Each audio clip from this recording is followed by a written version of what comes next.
안녕하세요, 김일조입니다. 오늘은 신용 비율과 주가의 상관관계에 관해 질문 주신 구독자님이 계셔서 그 질문을 읽어드리고 그에 응답드리도록 하겠습니다.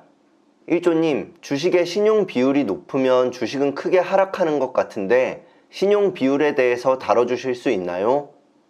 네, 이렇게 질문을 주셨습니다. 우선 제가 가장 해드리고 싶은 말씀은 주식 매매를 하실 때 어떤 공식은 만들지 않으시길 바랍니다. 예를 들면 신용 비율이 높으면 주가는 하락할 것이다, 또는 신용 비율이 낮으면 주가가 상승할 수 있다, 이런 방식으로는 생각하지 않으시길 바랍니다. 그 이유는 종목에 따라 상황이 천차만별이기 때문에 자칫 잘못했다가는 좋은 기회를 놓치거나 대응을 잘못해서 위험해질 수 있기 때문입니다. 그래서 저는 여러분들이 신용에 관해서 어떤 공식을 만드시기보다는 이 돈의 본질적인 속성을 이해하시는 것이 좋다고 생각합니다. 그럼 이제 신용으로 매수된 주식의 속성을 말씀드리고 이후 실제 차트로도 설명드리도록 하겠습니다. 우선 신용 잔고율이란 상장 주식에서 신용으로 매수한 주식의 비율입니다. 신용으로 매수된 주식은 굉장히 불안한 성격을 갖고 있습니다. 그럴 수밖에 없는 이유는 주가 하락 시 강제로 매도되는 반대 매매가 진행될 수 있기 때문입니다. 그래서 주가가 이렇게 잘 상승하다가도 조금만 하락할 것 같으면 신용 물량은 쏟아지게 되어 있습니다. 그렇기 때문에 만약 고점에서 주가가 하락을 하려고 한다면 신용 물량들로 인해서 더 크게 하락할 수 있는 것입니다. 그런데 또 다른 케이스를 말씀드리면 어떤 호재가 출현할 수 있는 주식이 이렇게 잘 상승을 하려고 하다가 한번 크게 하락을 하고 그 이후로 연일 급등하는 종목도 있습니다. 그런데 이런 종목들의 특징은 여기서 개인들이 신용 물량을 많이 샀을 때 주가가 하락해서 개인들이 신용 물량을 모두 팔고 나면 급등을 시작하는 순간에 누군가는 신용으로 풀매수를 하게 됩니다. 그렇게 되면서 해당 종목으로 신용 매수를 할 수 있는 물량이 잠기게 되고 주가는 계속해서 급등하게 됩니다. 그런데 이렇게 매수하는 주체들이 소위 말하는 세력일 수도 있고 똑똑한 개인일 수도 있습니다. 여기서 중요한 것은 신용이든 미수든 반대 매매가 될 수 있는 돈은 아주 예민하게 움직인다는 것입니다. 정리해서 말씀드리면 이러한 주식이 신용으로 풀매수돼서 상승을 한다 해도 신용 비율이 높아서 주가가 빠지는 것은 아닙니다. 주가가 조금만 조정이 나와도 이 조정에 예민하게 신용 물량이나 미수 물량이 나오는 것입니다. 한마디로 신용 비율 때문에 주가가 빠지는 것이라고 보시기보다는 주가가 너무 올라서 조정이 나오거나 오를 만큼 올라서 하락을 시작할 때 신용 물량과 미수 물량이 한꺼번에 쏟아지면서 그 하락폭을 키운다고 보시는 것이 더 맞다고 생각됩니다.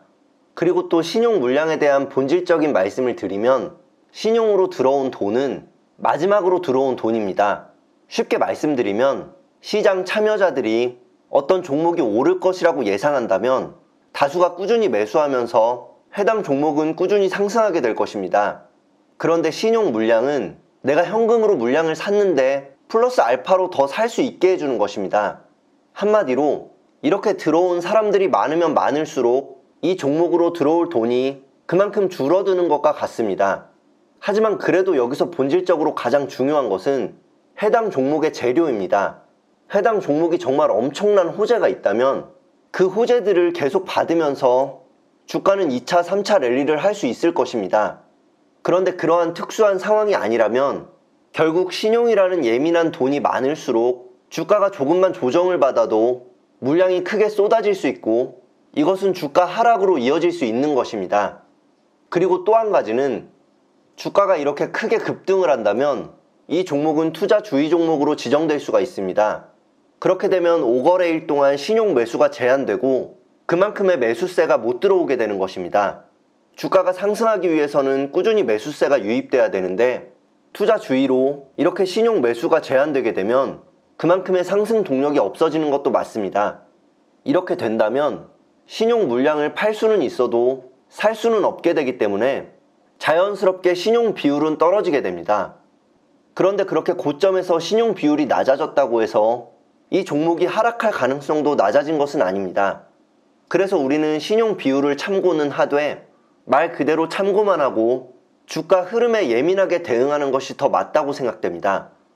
고점이 아닌 저점일 때도 예를 들어서 설명드리면, 만약 주가가 바닥을 찍고 상승을 시작했는데 신용 비율이 굉장히 높아질 때도 있습니다. 하지만 그렇다고 해서 신용 비율이 높아졌으니까 사면 안 되는 것이 아니라 큰 흐름에서 주가 맥락을 파악하시는 것이 더 중요합니다. 때로는 신용으로 들어오는 돈들이 굉장히 똑똑한 돈일 수도 있기 때문입니다. 예를 들어 여러분이 어떤 종목을 굉장히 깊이 있게 분석을 하셨는데 내가 예민하게 대응할 수 있는 능력도 좋고 이 종목에 대한 확신이 크다면 그만큼 신용으로 매수할 확률도 높아질 것입니다. 그럼 이제 제가 예를 들어 드리기 위해 찾아놓은 신용 잔고율 등락이 높은 종목으로 설명드려 보도록 하겠습니다. 이 종목은 신용 잔고율 등락이 커서 여러분께 예를 들어 설명해 드리기 위해 찾아본 종목입니다. 이렇게 차트를 보시면 주가가 상승하면서 신용 잔고율도 조금 올라갔다가 조정이 나오니 신용 잔고 물량도 빠르게 빠진 것을 보실 수 있습니다. 이후에도 이런 방식으로 조정이 나올 때마다 신용 잔고 물량이 빠르게 빠졌습니다. 그런데 그 이후로 주가가 이렇게 급등을 했는데 신용 잔고 물량이 그대로 많은데도 주가는 꾸준히 올라간 것을 보실 수 있습니다. 그리고 이 종목은 급등으로 인해서 투자 주의를 받고 신용 물량이 더 이상 못 들어오게 되었습니다. 이때부터 신용 물량이 나갈 수만 있고 들어올 수 없게 되니 자연스럽게 신용 잔고율은 하락하게 되었고 주가는 그것과 상관없이 재료의 힘으로 꾸준히 상승하였습니다. 제가 이 차트로 설명드리는 이유는 신용 비율이 높다고 해서 주가가 빠지지 않을 수 있다는 것을 말씀드리고 싶어서입니다. 이렇게 급등 종목을 매수하셨을 때는 제가 예전에 말씀드렸던 화면 오른쪽 상단에 띄워드리는 급등주를 들고 있을 때 흔히 하는 실수에 관한 영상을 보신다면 도움이 되실 것입니다. 네, 오늘은 신용 물량의 본질에 관한 제 생각을 말씀드려 보았는데요. 만약 도움이 되셨다면 좋아요와 구독 버튼으로 긍정의 피드백 부탁드리며 알람 설정까지 해주신다면 제 영상을 가장 빠르게 보실 수 있습니다. 그럼 다음 영상에서 또 인사드리겠습니다. 감사합니다. 이메일은 답장을 드리기가 어렵지만 꼭 모든 메일을 읽어보고 구독자분들과 공유하며 조언 드릴 내용이 있다면 영상으로 응답드리겠습니다.